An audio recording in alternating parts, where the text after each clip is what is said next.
အားလုံးပဲမင်္ဂလာပါရှင်ဒီနေ့ Cherry ကငရံလေးကိုမဆလာလေးအုပ်ပြီးတော့မွမွေးလေးချက်မယ်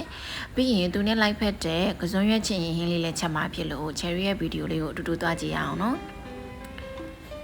ကဲပထမဦးဆုံး Cherry ကငါးရီချက်ဖို့အတွက်ငရုတ်သီးလေးကိုစီတက်ပါမယ်ရှင်တဲတဲကိုစီထဲတယ်စနွေးမုံလေးထဲတယ်ထောင်းထားတဲ့ငရုတ်သီးချက်တော်အဖြိုနေတို့ကိုမွေးလာတဲ့ဒီစီကြကြလေးတက်ပေးလိုက်ပါမယ်ရှင်အခုလိုမွေးလာပြီဆိုတော့မှအရသာနေထားတဲ့ငရံခုတ်သားလေးတွေကိုထည့်ပေးလိုက်ပါမယ်ရှင်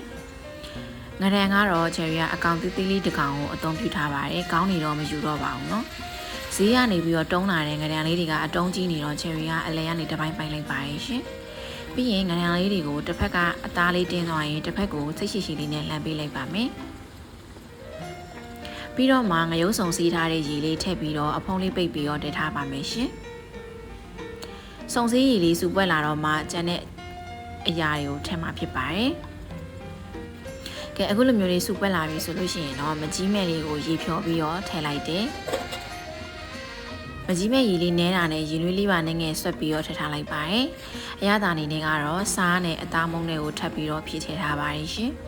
။ပြီးရင်တော့မဆလာလေးများများလေးအုပ်ပေးလိုက်ပါမယ်။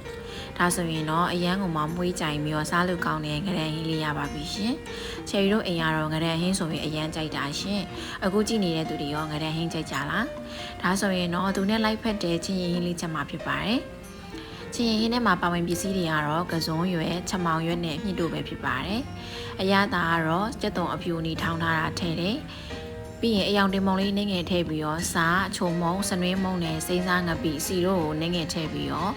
နာနာလေးလုံးပြီးတော့နေပေးလိုက်ပါမယ်။ Cherry တို့အိမ်ကချင်းဟင်းနေချက်ပြီးဆိုရင်အခုလိုမျိုးလုံးပြီးမှချက်လေးရှိရပေါ့နော်။ဒါမှအရသာလေးတွေစိတ်ပြီးတော့ဝင်နေလို့ခံစားရလို့ပါရှင်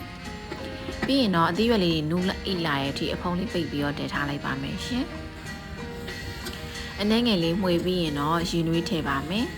။ရေနွေးကတော့ Cherry ကအရွက်ကလေးတွေကိုပြပြလေးစားခြင်းတဲ့အတွက်နည်းနည်းလေးပဲထည့်ထားပါတယ်။ပြီးရင်ချင်းရင်ဟင်းရအဖုံးအလုံးပိတ်လို့ရှိရင်ဝေတက်လို့လေအဖုံးလေးကိုဟပြီးတော့ဖုံးထားလိုက်ပါမယ်ရှင်။စူပွက်လာတဲ့အထိတက်ထားလိုက်ပါအောင်မယ်။ကဲအခုလိုစူပွက်လာပြီဆိုရင်တော့သူထဲထဲကို Cherry ကရုံးပတိတီထည့်ပါအောင်မယ်။ချကနေမှရုံးပတိတီထည့်မှာဖြစ်ပါတယ်။ရုံးပတိတီလေးတွေကအတောင်လေးတွေသေးတော့လေ Cherry ကမပိုင်းတော့ဘဲနဲ့အတောင်လိုက်လေးထည့်ထားပါတယ်။ဒါဆိုရင်တော့အေးအေးပြီးချင်းဟင်းလေးလည်းရပြီဖြစ်ပါတယ်။နရံနဲ့ချင်းဟင်းဆိုတာကအရန်ကိုလိုက်ဖက်တဲ့ဟင်းတွေဆက်ဖြစ်ပါတယ်။အားလုံးပဲစားကြပါအောင်ရှင်။ Cherry ရဲ့ဗီဒီယိုလေးကဒီလောက်ပါပဲเนาะအားလုံးပဲတတား